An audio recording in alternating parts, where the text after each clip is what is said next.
أكبر الله أكبر لا إله إلا الله والله أكبر الله أكبر ولله الحمد الله أكبر لا إله إلا الله. ٹھیک الحمدللہ.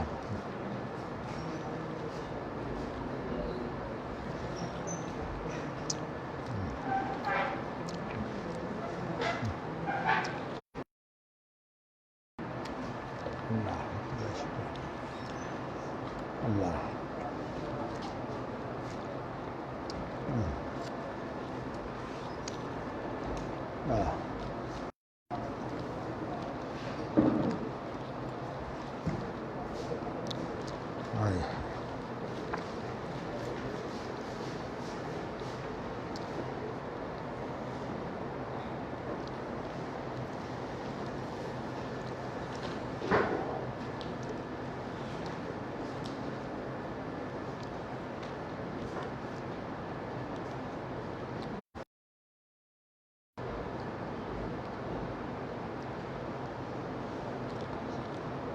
اللہ اکبر اللہ اکبر.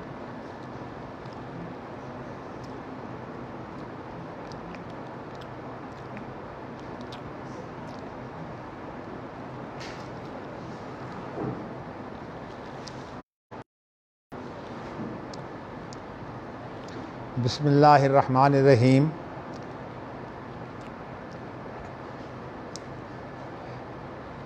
امام بخاری نے الگ الگ احادیث پر باب باندھے ہیں اور ان ابواب میں امام بخاری جو ہیں وہ اہم نقطے بیان کرنا چاہتے ہیں. آپ نے وہ بعض الناس کا قول کہ وہ یوں کرتے ہیں کہ لونڈی کو یا لڑکی کو انہوں نے اپنے گھر میں آباد کرنا ہوتا ہے، یعنی نکاح کی صورت میں، تو وہ نکاح کرنے کی بجائے اس کو جو ہے وہ غصب کر لیتے ہیں. کہیں انہیں قابو آ گئی وہ اس کو لے جاتے ہیں. جیسے آج کل ہمارے ہاں لڑکیاں جو ہیں وہ معاشقے میں، اور جب وہ لڑکیاں مفرور ہو جاتی ہیں تو عدالتیں جو ہیں وہ اسلامی شریعت سے ناواقف ہونے کی بنا پر انہوں نے کھلی چھٹی دی ہوئی ہے کہ جو لڑکی جو ہے وہ عدالت میں بیان دے کر یہ کہہ دے کہ جی میرا اس کے ساتھ نکاح ہوا ہے، کوئی تحقیق کی ضرورت نہیں ہے، بس اس لڑکی کے خلاف کوئی کیس بھی نہیں بنتا کہ وہ گھر سے بھاگ گئی ہے. حتیٰ کہ اب تو بیوی کے بارے میں بھی ہے، بیوی ہو کسی کی اور وہ عدالت میں کہہ دے کہ میں ہے، وہ جس کے ساتھ چاہے مرضی چلی جائے. تو اصل میں یہی عدالتوں کے جو فیصلے ہیں، یہ جو گندے لوگ ہیں اداکار، ان کے لیے جو ہیں یہ عدالتیں ایک بہت بڑا سہارا بن گئی ہیں. اب دیکھیے راتوں کو وہ لڑکیاں جو ہیں وہ رقص کرتی ہیں، گانے گاتی ہیں اور اس طرح کے کام کرتی ہیں، تو انہیں نام بھی جو ہے وہ بڑا اہم دیا گیا، اداکار. حالانکہ میں تو جو اس کا نام ہے وہ لے ہی نہیں سکتا. آدمی جو ہے وہ اس کے منہ سے لفظ نہیں نکلتا. مجھے پتہ ہے کہ ان کے لیے لفظ کیا ہے، لیکن میں جو ہوں، لیکن عدالتوں کی یہ شریعت سے ناواقفی، عدالتیں اتنی ناواقف ہیں کہ اگر کسی لڑکی کا مسئلہ ہو اور وہ یہ چاہے کہ عدالت جو ہے میری جدائی کروا دے، تو جدائی جو ہے وہ تو اصل میں خلا کے ذریعے ہے، لیکن عدالتیں یہ کام کرتی ہیں کہ اس کو خلا کی بجائے فسخ نکاح کہہ کر اس کا فسخ نکاح کر دیتی ہیں، اور ساتھ ہی جو ہے وہ کیا لکھتی ہیں کہ اس کو 3 طلاقیں ہو گئی ہیں، یعنی 3 طلاقیں لکھ دی جاتی ہیں۔ عدالتوں کو یہ پتہ نہیں کہ طلاق ایک جو ہے وہ کام کر سکتی ہے جو 3 طلاقیں کرتی ہیں، لیکن یہ ہے کہ ایک طلاق کو طلاق سمجھا ہی نہیں جاتا، اور 3 طلاقوں کو جو ہے وہ طلاق سمجھا جاتا ہے۔ اسی طرح جتنے بھی جو ہے وہ باہر بیٹھے ہوتے ہیں، لکھنے نہیں ہوئی ہے کہ میں آپ کو یہ بیان کر چکا ہوں، میرا دل نہیں چاہتا کہ میں یہاں جو ہے وہ حنفی کہہ کر کسی کی تردید کروں، وہ اس لیے کہ میری نظر میں امام ابو حنیفہ اور اس طرح کے جو لوگ ہیں بہت ہی پرہیزگار لوگ تھے، تو اس لیے اب ان کی طرف جو ہے وہ سندن ثابت ہی نہیں ہوتی۔ میں نے آپ کو بتایا ہے کہ جب فقہ حنفی تیار ہوئی ہے تو وہ امام ابو حنیفہ کی وفات کے کوئی 200 سال بعد تیار ہوئی ہے۔ اب یہ بتائیے کہ اب کوئی شخص جو ہے وہ 200 سال کے بعد آج جو حاکم ہے اس کے بارے میں کچھ معلوم کرنا چاہے تو بہت کم معلومات ہوں گی، بلکہ یہ 200 سال اتنے لمبے سامنے رکھ کر وہ خود لکھتے ہیں۔ آپ یہاں جو کتاب ہمارے یونیورسٹیوں میں اور درسگاہوں میں جو مقرر ہے اصول فقہ کی، وہ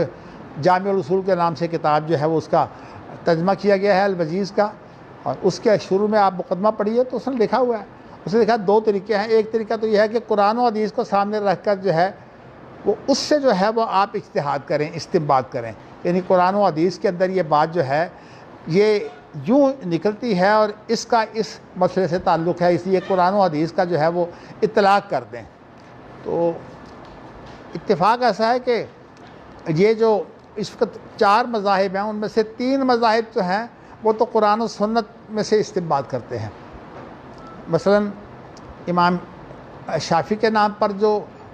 لوگ گروہ بنے ہیں، اسی طرح امام مالک کے نام پر جو گروہ بنے ہیں، اسی طرح جو امام احمد بن حنبل کے نام پر گروہ بنے ہیں،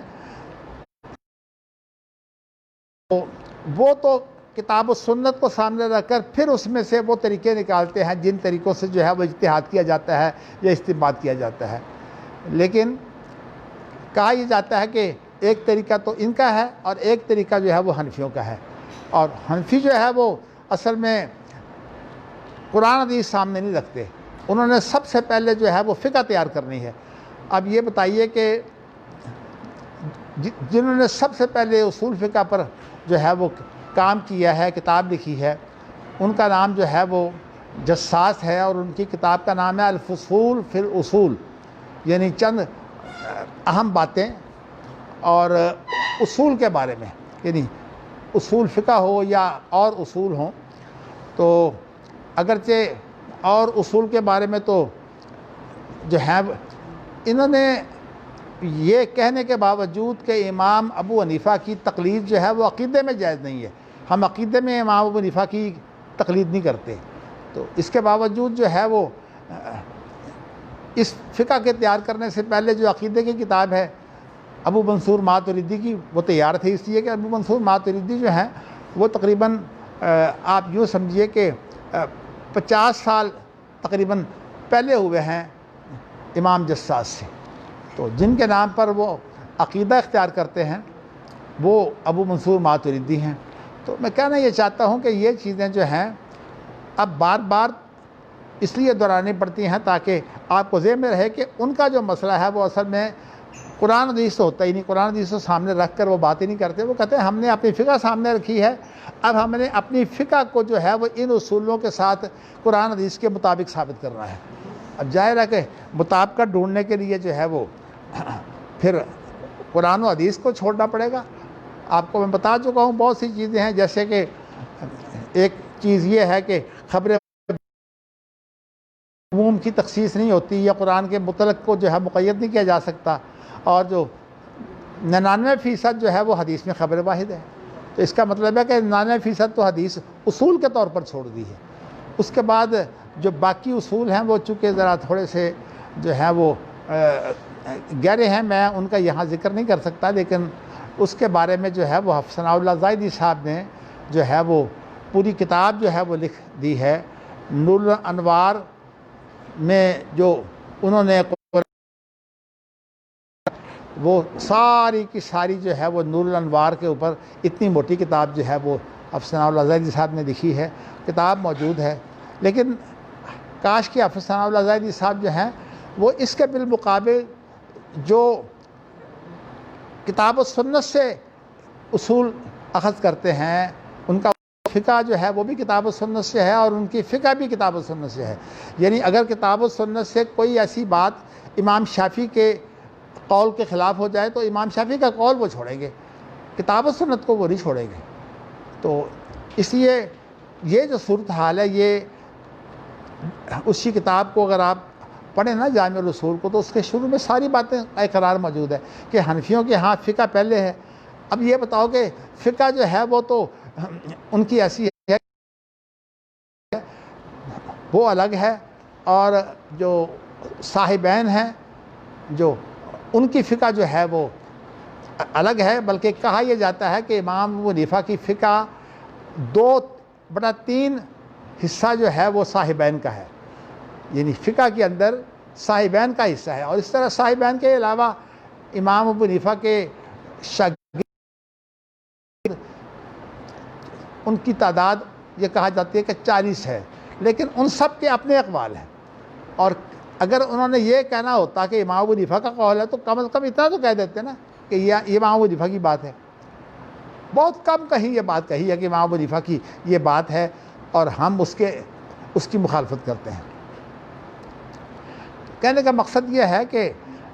یہ بنیاد ہی غلط ہو گئی تو اس کے بعد اب اس کے نتائج کیا ہوں گے وہ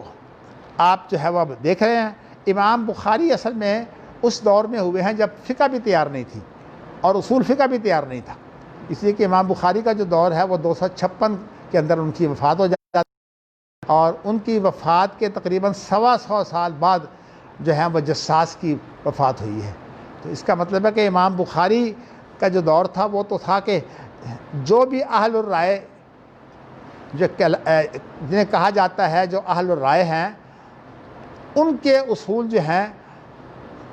ان کے جو مسائل ہیں، ان مسائل کو سامنے رکھ کر بتاتے ہیں کہ قرآن و سنت کی کہاں مخالفت ہے۔ اور آپ حیران ہوں گے کہ کوفہ کے اندر ابن ابی شیبہ بہت بڑے امام ہیں اور ان کی حدیث کی کتاب ہے جی مصنف ابن ابی شیبہ، یہ اسی دور میں ہوئے ہیں امام ابو حنیفہ کا جو دور تھا، اور انہوں نے اس دور کے اندر جو ہے وہ کوفہ کے اندر جو ہے وہ تقریباً 100-150 صفحے جو ہیں وہ انہوں نے جو ہے وہ لکھے ہیں نام لے کر، اور انہوں نے نام لے کر جو یہ صفحات لکھے ہیں مصنف ابن ابی شیبہ سے وہ حصہ نکال دیا گیا۔ تو اس لیے جو کتاب جو ہے وہ حیدرآباد دکن سے چھپی ہے اس کے اندر وہ حصہ نہیں ہے، لیکن اللہ تعالیٰ جو ہے وہ قریب رحمت کرے مولانا مختار ندوی کو، انہوں نے جو ہے مکتبہ سلفیہ سے جو ہے جب وہ کتاب دوبارہ شائع کی تو انہوں نے وہ سارا حصہ جو ہے وہ اس میں شامل کر دیا۔ اب دیکھیے کوفہ میں بیٹھ کر جو ہے وہ امام ابو حنیفہ کی مخالفت کر رہے ہیں، اس لیے اہل کوفہ کہنا کہ اہل کوفہ کا یہ مطلب ہے یہ بھی ٹھیک نہیں ہے۔ اصل میں جو ہے وہ اہل الرائے ہیں، اور اہل الرائے کی بنیاد جو ہے وہ اصل میں اس لیے غلط ہے کہ آپ یہ نہ سمجھیے کہ جو اب فقہ جو ہے متعین ہو چکی ہے، جو جساس نے جو ہے وہ جس فقہ کو سامنے رکھ کر بات کی تھی، اہل الرائے کے نزدیک وہ فقہ نہیں، بلکہ آج تک جتنے علماء کے اقوال ہیں وہ تمام کے تمام جو ہے اگر وہ حنفی جو ہیں ان کو سامنے رکھ کر پھر جس قول کو چاہتے ہیں لے لیتے ہیں۔ یہ بھی پکا نہیں ہوتا کہ وہ قول کس کا ہے، امام ابو حنیفہ کا ہے کہ صاحبین کا ہے کہ دیگر لوگوں کا ہے۔ تو اگر وہ امام ابو حنیفہ کا ہوتا تو ان سے روایت کی جاتی، جیسے نبی اکرم صلی اللہ علیہ وسلم سے ہم حدیث جو ہے وہ روایت کرتے ہیں۔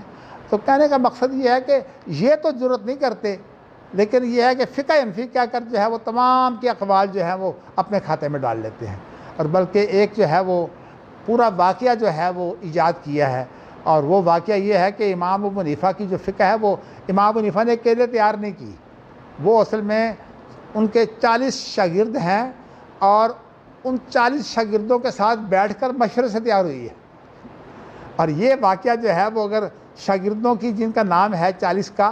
پیدائش دیکھیے تو کسی کی پیدائش جو ہے وہ چند سال بنتی ہے، یعنی اس وقت وہ اس حالت میں تھے ہی نہیں کہ امام ابو حنیفہ کے شاگرد بن سکیں۔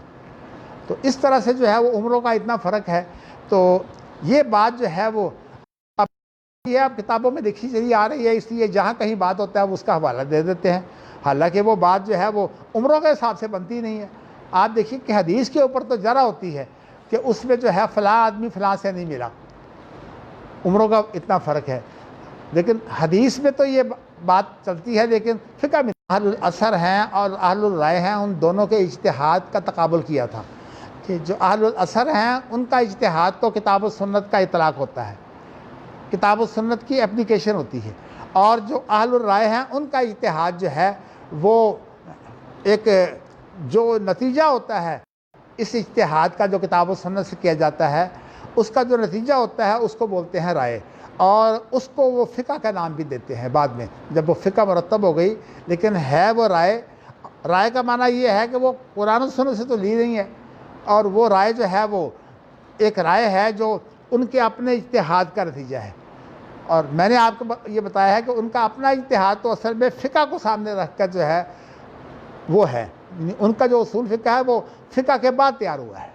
تو فقہ پہلے تیار ہوئی ہے، اصول فقہ بعد میں تیار ہوا ہے، تو ظاہر ہے کہ اس میں جو ہے ان کا اپنا اصول فقہ جو ہے وہ کام میں لایا گیا ہے۔ اور میں آپ کو مثالیں دوں گا تو آپ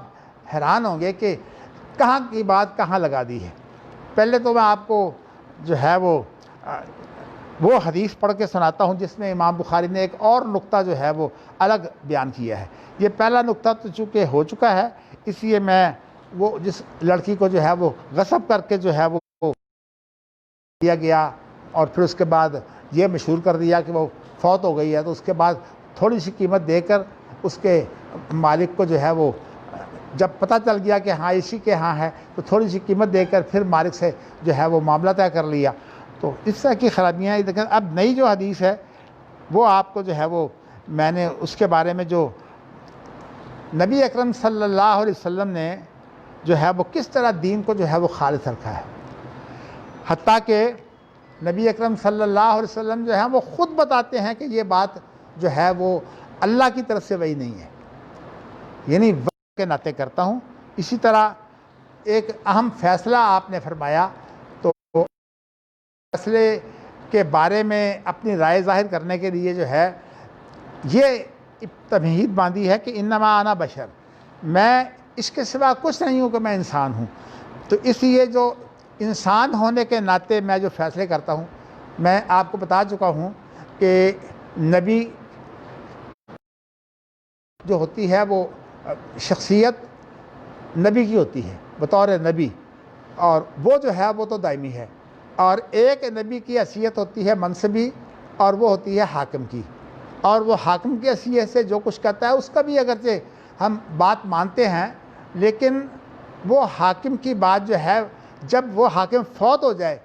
تو اس کی جگہ اب ان کی جو صورتحال ہے میں تجزیہ نہیں کرنا چاہتا۔ اللہ تعالیٰ جو ہے وہ جو خیر کا کام انہوں نے کیا ہے ان کو اللہ جزائے خیر دے، اور جو اس کے اندر جو ہے وہ کمیاں آئی ہیں اللہ تعالیٰ ان کی اصلاح کرے۔ تو اس لیے کہ ان کا خیر کا کام جو ہے میں بتا چکا ہوں کہ ان کا جو دستور ہے وہ کتاب و سنت ہے،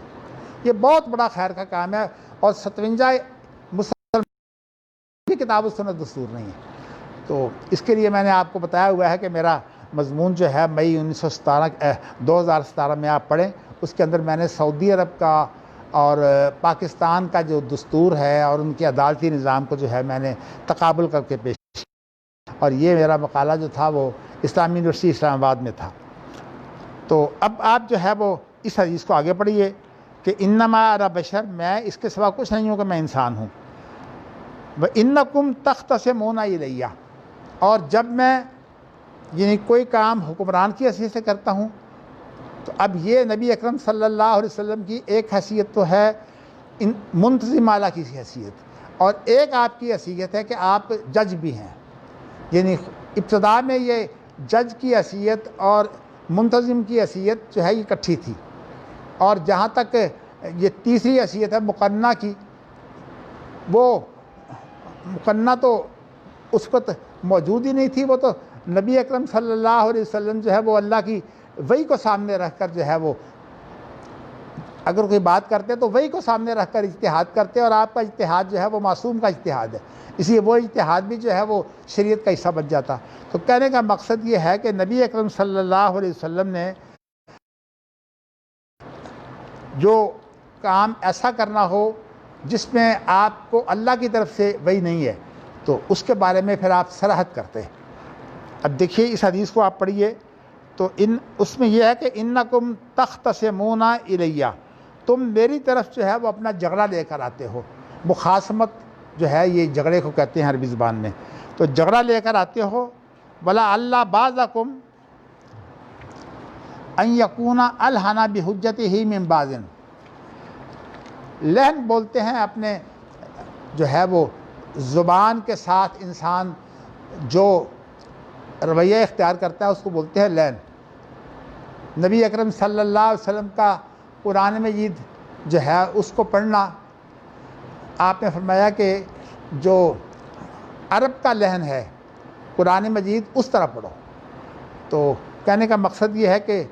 وہاں مراد لہن سے لہجہ ہے، اور یہاں بھی اپنے لہجے کے اعتبار سے انسان جو ہے وہ ایسی گفتگو کرتا ہے، ہوشیار زیادہ ہوتا ہے، گفتگو اعتماد سے کرتا ہے، اور بات اس اعتماد سے کرتا ہے کہ سکتا، لیکن جو سمجھدار قاضی ہوتے ہیں وہ اس کو سمجھ جاتے ہیں۔ میں نے آپ کو ایک واقعہ اشارہ کیا تھا کہ ایک جو آدمی ہے اس کا لڑکا بڑا عیاش تھا، اور عیاش ہونے کے ناطے جو ہے وہ باپ کی دولت جو ہے وہ اسے ماں کے ذریعے سے مل جاتی، اور یہ ہے کہ وہ اس کے ساتھ جو ہے وہ اس نے زندگی بدکاری کی اختیار کی ہوئی تھی۔ ان مطلب ہے کہ حرام کے کام کرنا، غلط کام کرنا، اور اس کے پاس دولت اتنی تھی کہ دوست بھی اس کے ساتھ ملے ہوئے تھے کھانے پینے کے لیے۔ آپ کو پتہ ہے کہ جس کے پاس 4 پیسے ہوں اس کے ساتھ دوست بھی مل جاتے ہیں۔ تو یہ ابن قیم نے جو ہے وہ طرق الحکمیہ، یعنی جو عدالتی طریقہ کار ہے جس کو ہم پروسیجر کہتے ہیں، اس پر ان کی موٹی کتاب ہے طرق الحکمیہ۔ تو یہ طرق الحکمیہ میں یہ واقعہ ذکر کیا ہے کہ باپ پہلے تو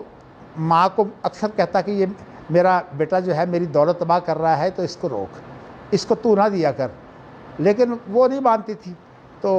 پھر باپ نے جو ہے وہ تھوڑی سی سختی کی اور کہا کہ میں نے اب اس کو جو ہے کچھ نہیں دینا۔ اب جب اس کو کچھ نہ ملا تو اس نے پھر ایک جو ہے وہ اسکیم بنائی۔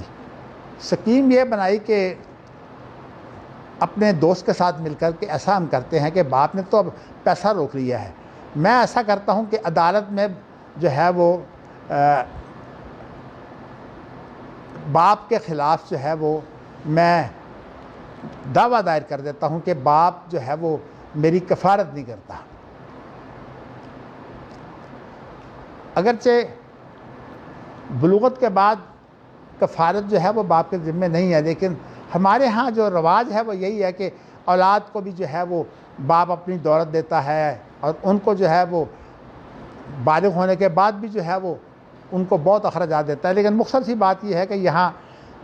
جب اس نے جو ہے وہ دعویٰ کر دیا تو لیکن دعویٰ باپ کے خلاف نہیں کیا، دعویٰ اس نے اپنے ایک ساتھی دوست کے خلاف کیا۔ مجھے ذرا واقعہ جو ہے وہ بیان کرتے ہوئے جو ہے وہ لغزش ہو گئی تھی، تو اس نے اپنے دوست کے ساتھ یہ بات کی کہ میں اب تمہارے بارے میں یوں کرتا ہوں کہ بہت بڑی ایک رقم جو ہے بنا کر جو ہے میں کہتا ہوں کہ اس نے میرا قرض دینا ہے اور وہ قرض میرا دیتا نہیں ہے۔ اس نے کہا ٹھیک ہے میں اقرار کر لوں گا جا کے عدالت میں۔ تو بہت بڑی رقم جو ہے وہ اس نے جو ہے وہ عدالت میں اس نے دعویٰ کیا کہ میرا اتنا بڑا قرض ہے جو یہ آدمی نہیں دیتا۔ تو اس نے جب عدالت نے اسے بلایا تو اس نے آ کر کہہ دیا جی کہ میں نے تو اتنا قرض دینا ہے، میرے پاس ہے ہی نہیں۔ اچھا جب پیسہ نہ ہو تو پھر طریقہ کار یہ ہے کہ اس کو جیل میں ڈال دیتے ہیں۔ آج کل بھی دبئی وغیرہ میں جتنے لوگ جو ہیں وہ دھوکے کرتے ہیں سب سے پہلے انہیں جیل میں ڈال دیتے ہیں۔ تو اب صورتحال یہ ہے کہ اسے جو ہے وہ اب جیل نظر آ رہی تھی، تو اس نے یہ اسکیم اس لیے بنائی تھی کہ جب میں جیل چلا جاؤں گا تو پھر ماں کی جو لڑائی ہے نا باپ سے وہ پھر کامیاب ہو جائے گی. بیٹا تیرا جیل میں پڑا ہوا ہے اور تو جو ہے وہ دولت ان چٹنا تو تیرا بیٹا جو ہے جیل میں پڑا ہوا ہے. تو اب جو ہے وہ جب اس نے یہ دعویٰ کر دیا یعنی اس کے دوست نے کہ اتنی بڑی رقم دینی ہے تو عدالت نے جو ہے اسے طلب کیا. اچھا اب سارے جج جو ہیں وہ ذہنی ہوتے. جج وہاں 2 جج تھے تو انہوں نے ایک کہنے لگا کہ بات یہ ہے کہ اب وہ اقرار کر گیا ہے, اب فیصلہ دے دو کہ ہاں اس کا یہ قرض ادا کرے, اگر نہیں کرتا تو جیل میں جائے. تو اس نے کہا کہ یوں کر لیتے ہیں. اس نے کہا نہیں, میری رائے یہ ہے کہ ایک تاریخ دے دی ہے. اچھا اس نے چونکہ جج دونوں ہی تھے اس نے کہا کوئی بات نہیں, اگر تم کہتے ایک تاریخ اور صحیح. تو اس نے جو ہے اسے تاریخ دے دی اور کہا کہ فلاں تاریخ پر جو ہے وہ آئے. اچھا اس دوران میں جو ہے یہ بات جو ہے وہ باپ کو معلوم ہو گئی کہ میرا بیٹا جو ہے وہ عدالت میں گیا ہوا ہے اور بہت بڑی رقم جو ہے وہ اس نے مان لی کہ میں نے فلاں دوست کی ادا کرنی ہے. چلو جب یہ بات ہوئی تو اب اگلی تاریخ جو انہوں نے دی تھی اس پر باپ بھی پیش ہو گیا عدالت میں. اس نے کہا جی بات یہ ہے کہ یہ میرا لڑکا ہے, میں اس کا باپ ہوں, اصل میں میری دولت یہ تباہ کر بیٹھا ہے اور اب میں نے دولت جو ہے وہ سنبھال لی ہے اور یہ چاہتا ہے کہ اس دولت جب جیل چلا جائے گا تو اس کی ماں مجھ سے لڑے گی تو اس لیے وہ پھر مجھے ادا کرنے پڑیں گے. یعنی اب ویسے نہیں دیتا. تو مجھے ویسے ایک واقعہ یاد آتا ہے کہ عام طور پر جو ہے وہ مدارس میں 2-2 3-3 آدمی ذمہ دار ہوتے ہیں. تو جو مدرسے کا اصل ذمہ دار تھا وہ اس کا چھوٹا بھائی تھا, وہ آ کر اس سے جو ہے وہ لے جاتا پیسے کسی بہانے سے, اور پھر اس نے جو ہے وہ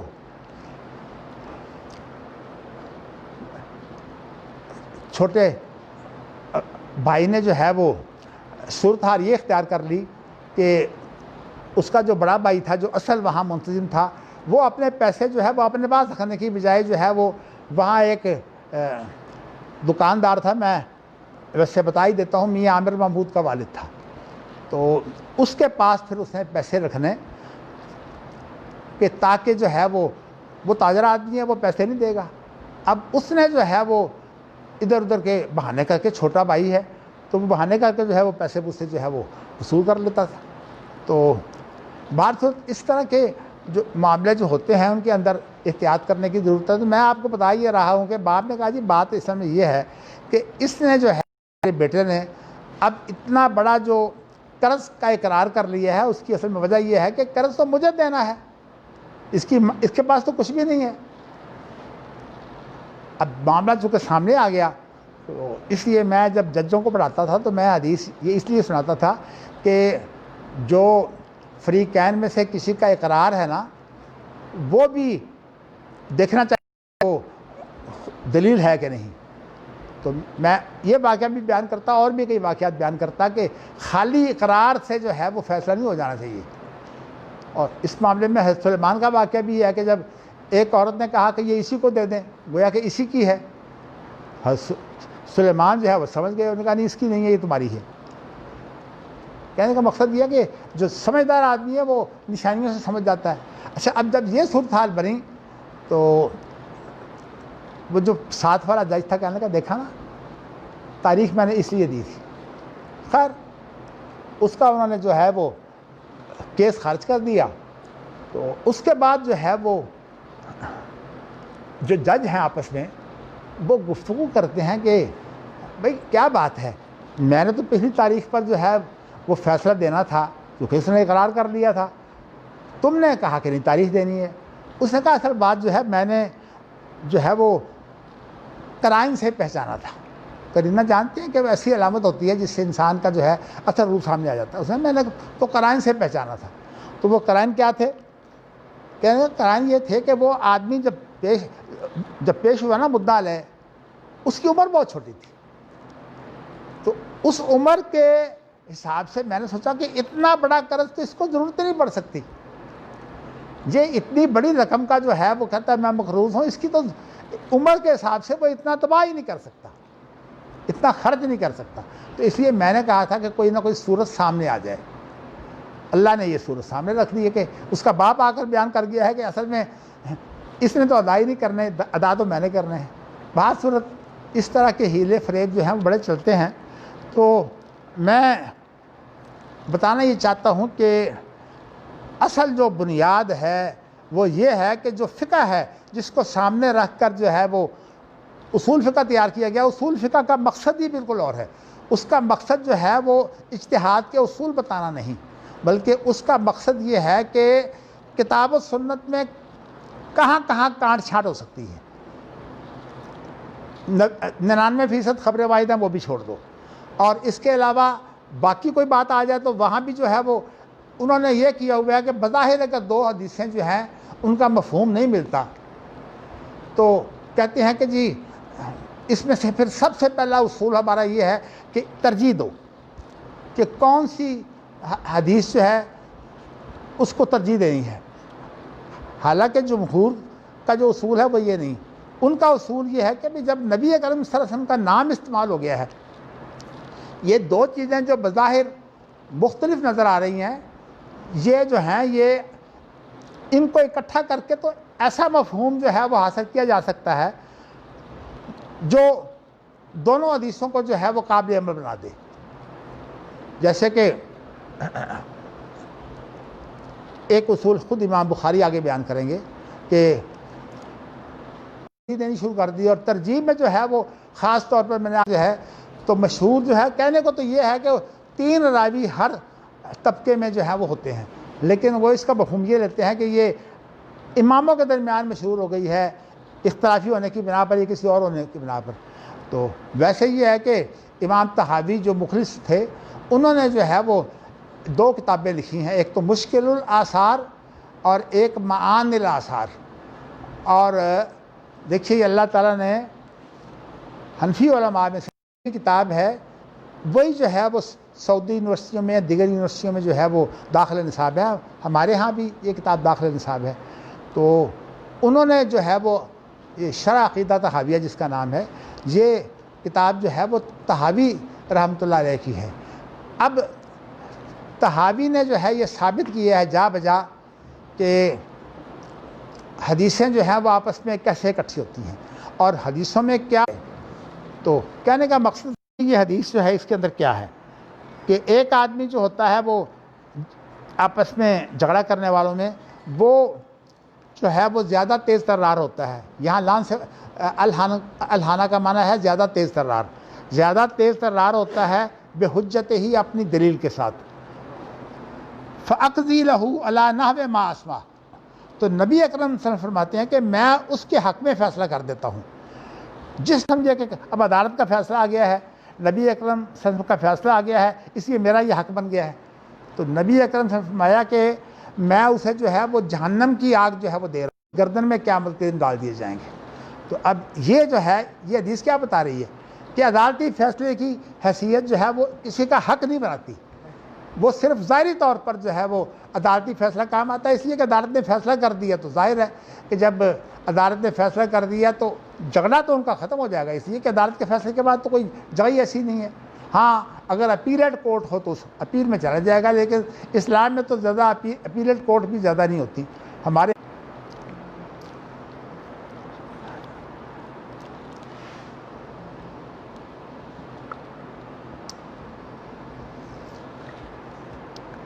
اب آپ جو ہے امام بخاری نے ایک اہم ترین حدیث جو ہے وہ بیان کر دی ہے، لیکن اس کی تائید کے طور پر بھی میں آپ کو بتا دیتا ہوں کہ نبی اکرم صلی اللہ علیہ وسلم کا فیصلہ تو کسی کو حقدار نہیں بناتا۔ اب میرا خیال تھا کہ میں ایک اور حدیث سناؤں گا، اس میں کئی اور مسئلے ہیں، میں انشاءاللہ آپ کو کسی وقت جب یہ عملاً جو مسئلے پیدا ہوں گے نا پھر آپ کو انشاءاللہ بتا دوں گا۔ کے ساتھ جمہور کی رائے یہ ہے کہ کوئی عدالت اگر غلط فیصلہ کرتی ہے تو اس کا حق نہیں بنتا۔ ابھی آپ بڑے خطرناک فیصلے سنیں گے ابھی جو آ رہے ہیں، بلکہ آپ کو جو ہے میں ایک فیصلہ سنا دیتا ہوں تاکہ آپ کو پتہ ہو کہ کیسی صورتحال بنی ہوئی ہے، یعنی عدالتوں کے فیصلوں نے کیا بگاڑ پیدا کیے ہیں۔ اگلا جو باب شروع ہو رہا ہے وہ شروع ہو رہا ہے باب فی النکاح۔ اب یہ قال اذا سکتت وقال بعض الناس ان لم تستاذن البکر ولم تزوج، وہ خاموش رہے تو ہی اس کی اجازت ہے، منہ سے نہ کہے۔ لیکن آج کل کے حالات جو ہے اس میں اب لڑکیوں سے پوچھنا چاہیے، اس لیے کہ آج کل تو بہت عدالتوں کی گڑبڑ ہے۔ لیکن اب بتائیے کہ اس رائے کے بعد جو ابھی آپ پڑھیں گے، قال بعض الناس، بعض لوگوں نے یہ کہا ہے، امام بخاری نے بڑا اچھا طریقہ اختیار کیا ہے کہ نام نہیں لیا۔ بعض لوگوں نے یہ کہا ہے ان لم تستاذن البکر، اگر کنواری اجازت نہ دے، ولم تزوج، اور وہ شادی نہ کرے، تو فاحتال رجل، وہ آدمی جس کی نظر ہے اس کنواری کی طرف تو وہ ہیلا کرے۔ ہیلا کیا کرے؟ فاقام شاہد زور انہ تزوجہا، دو جھوٹے گواہ تیار کر لے اور جھوٹے گواہ پیش کر دے کہ یہ جو ہے اس آدمی کی بیوی ہے۔ جھوٹے گواہ جو ہے وہ عدالت میں پیش ہو کر گواہی دے دیں کہ یہ تو اس آدمی کی بیوی ہے۔ تو اب ظاہر ہے کہ اس نے تو کہا ہی کچھ نہیں، وہ تو خاموش ہے، تو عدالت کا فیصلہ چلا جائے گا کہ ہاں یہ اس کی بیوی ہے، حالانکہ اس کا نکاح ہوا ہی نہیں۔ اب یہ جو صورت ہے آپ بتائیے کتنی خطرناک ہے، اور یہ باقاعدہ علماء کا ایک قول ہے، یہ عام آدمی کا قول نہیں ہے۔ دو جھوٹے گواہ وہ پیش کرتا ہے، شاہد زور، جھوٹے گواہ، انہ تزوجہا، کہ اس نے تو اس کے ساتھ باقاعدہ شادی کی ہوئی ہے، بے رضاہا، اس کی رضامندی لے کر۔ اب یہ اس کے خلاف دعویٰ آ جاتا ہے عدالت میں۔ فاثبت القاضی نکاحہا، اب ظاہر ہے کہ جب قاضی جو ہے وہ کوئی عالم الغیب تو نہیں ہے، دو گواہ ایسے بڑے سمجھدار ہوشیار آدمی جو ہے وہ پیش ہو گئے ہیں، اور قاضی نے جو ہے وہ سمجھا کہ دو گواہ ہیں، کیا فرق پڑتا ہے کہ اب دو، اس نے فیصلہ کر دیا قاضی نے کہ وہ تو اس کی بیوی ہے۔ والزوج یعلم ان الشہادۃ باطلۃ، خاوند کو علم ہے کہ یہ جو گواہی ہے یہ باطل ہے، یہ جھوٹی ہے۔ فلا باس ان یطأہا، اس میں کوئی حرج نہیں ہے کہ وہ اس کے ساتھ جو ہے وہ جمع کرے۔ بات کیا ہے؟ وہ گناہ تو کا ہے، میرے لیے یہ عورت جائز ہو گئی، انا للہ و انا راجعون۔ امام بخاری کہتے ہیں کہ جس کو پتہ ہو رہا کہ یہ نکاح نہیں ہوا، وہ نہیں اس کے ساتھ نکاح کر سکتا۔ امام بخاری کی اپنی رائے جو ہے وہ یہ ہے۔ لیکن آپ بتائیے کہ اب ان لوگوں کا کیا حل ہے سوائے اس کے کہ اب قرآن حدیث تو یہ بتاتا ہی نہیں اس طرح کے دھوکے، اب قرآن و حدیث جو ہے وہ ان کے سامنے نہیں ہے، اور ایسی آراء موجود ہیں۔ تو میں نے اسی لیے کہا کہ فلا باس ان یطأہا وہو تزویج صحیح، کوئی حرج نہیں ہے کہ وہ اس کے ساتھ جمع کرے، اس لیے کہ اس کی جو تزویج ہے وہ شریعت کے اعتبار سے صحیح ہے۔ دعویٰ شریعت کا کر دیا ہے، یہ فقہ کی بات۔ اور آپ کو میں یہ بات بتا دینا چاہتا ہوں کہ ابھی آئے گا پھر انشاءاللہ تعالی اس زیادہ متعلقہ بات۔ تو آپ کو میں نے یہ ایک حدیث یہ سنا دی ہے کہ یہ تو کنواری کا مسئلہ ہے۔ اب اس کے بعد جو ہے وہ ایک حدیث اور لے لیجئے۔ حدثنا علی بن عبداللہ حدثنا سفیان حدثنا یحییٰ بن سعید عن القاسم ان امرأة من ولد جعفر تخوفت ان یزوجها ولیها وهي کارہۃ فارسلت الى شیخین من الانصار عبد الرحمن و مجمع ابن جاریتہ قالا فلا تخشینا فإن خنساء بنت خدام انکحها ابوها وهي کارہۃ فرد النبی صلی اللہ علیہ وسلم ذلك قال سفیان واما عبد الرحمن فسمعته یقول عن ابیہ ان خنساء۔ دیکھیے یہ صورتحال یہ ہے، باپ نے جو ہے وہ اپنی بیٹی کا نکاح جو ہے پوچھے بغیر کر دیا، اور کیا کس کے ساتھ؟ اپنے بھتیجے کے ساتھ، بیٹی سے پوچھا نہیں۔ اب نبی اکرم صلی اللہ علیہ وسلم کے پاس جو ہے وہ جب اس کا نکاح ہو گیا تو وہ عورت جو ہے اس کا نام خنسا تھا، وہ نبی اکرم صلی اللہ علیہ وسلم کے پاس پیش ہو گئی۔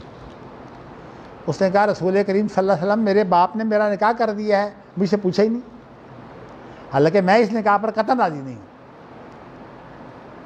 نبی اکرم صلی اللہ علیہ وسلم نے باپ کو بلایا، اور باپ کو بلا کر جو ہے جب اس سے پوچھا تو اس نے پھر ظاہر ہے کہ نکاح باطل ہو گیا۔ تو اب اس عورت ایسے تھے کہ اس عورت سے پوچھے بغیر اس کی شادی نہ کر دی جائے، تو اس نے یہ کام کیا کہ 2 انصاری بزرگ تھے، ان کو یہ جا کر بتایا کہ میرا خطرہ ہے کہ میرا نکاح بغیر میری رضا کے کر دیا جائے گا۔ تو انصاری بزرگوں کا نام تھا عبد الرحمن و مجمع، یہ دونوں جاریہ کے بیٹے ہیں۔ تو ان سے جا کر یہ ذکر کیا تو وہ دونوں کہنے لگے کہ فلا تخشینا یا فلا تخشینا، دونوں طرح جائز ہے، فلا تخشینا کہ تو خوف نہ کھا، فإن خنساء بنت خدام، یہ واقعہ جو ہے خنساء بنت خدام کے ساتھ ہو چکا ہے، انکحہا ابوہا، اس کی شادی تو باپ نے جو ہے وہ پوچھے بغیر کر دی تھی، وہیہ کارہۃ، اور وہ ناپسند کرتی تھی اس شادی کو۔ تو فرد النبی صلی اللہ علیہ وسلم ذالک، تو اللہ کے رسول نے یہ شادی جو ہے وہ ختم کر دی تھی۔ قال سفیان، اب یہ فرق صرف اتنا ہے کہ 2 روایتیں ہیں۔ امام بخاری چونکہ محدثانہ نقطے بھی بیان کرتے ہیں، تو یہ جو سفیان ہے اس نے اس کی روایت اور طرح کی ہے کہ سفیان جو ہے وہ کہتا ہے کہ عبد الرحمن جو ان 2 بھائیوں میں سے ایک ہے، میں نے اس سے سنا کہ وہ کہتا تھا ان ابیہ، کہ میں نے یہ بات جو ہے وہ اپنے باپ سے سنی ہے، یہ حدیث اپنے باپ سے سنی ہے، ان خنسا، کہ خنسا کے ساتھ یہ معاملہ ہوا تھا، یعنی گویا کہ عبد الرحمن نے اس کی جو ہے وہ اپنے باپ سے سن کر سند بھی اس کی مکمل کر دی، ورنہ یہ دونوں جو ہیں یہ تابعین۔ تو اس طرح سے جو ہے وہ مسئلہ واضح ہو گیا۔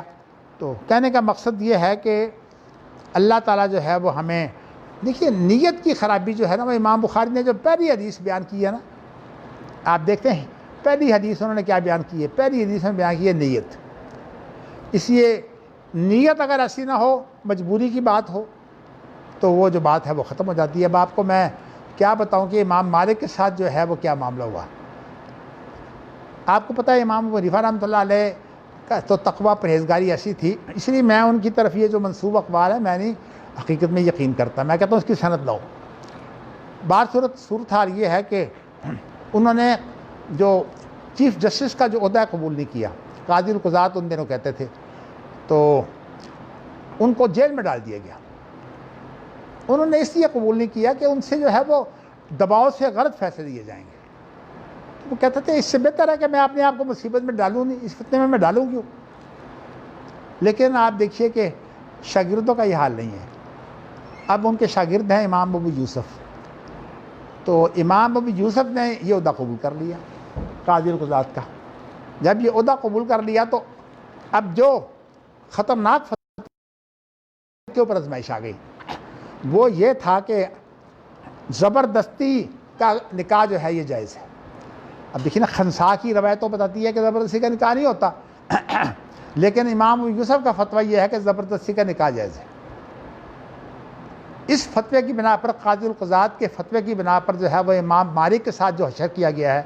وہ یہ ہے کہ امام مالک جیسا وجیح آدمی، امام مالک تو اصل میں اس دور میں اس طرح مسلمہ تھے